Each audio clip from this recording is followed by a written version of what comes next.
ঠাকুরগাঁওয়ের বীরগঞ্জে জন্মমৃত্যু নিবন্ধন নিশ্চিতকরণ, ভূমি অধিকার ও কৃষিভূমি সংস্কার বিষয়ে ভূমিহীনদের জনসমাবেশ হয়েছে। সোমবার সকালে উপজেলা পরিষদ অডিটোরিয়ামে ভূমিহীন সমন্বয় পরিষদের আয়োজনে এই সমাবেশ অনুষ্ঠিত হয়।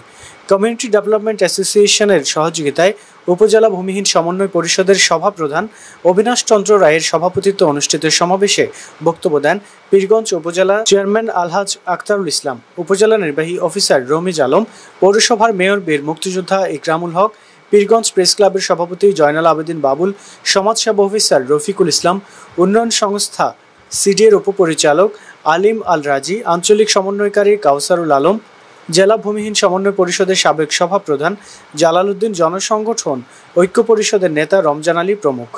সমাবেশে সংগঠনের ধারণাপত্র পাঠ করেন সলমন রায় এবং ৩ দফা দাবিতে উপজেলা নির্বাহী অফিসারের কাছে স্মারকলিপি প্রদান করেন জনসংগঠনের সদস্যরা। সমাবেশে প্রায় ৫০০ ভূমিহীন নারী পুরুষ অংশ নেন।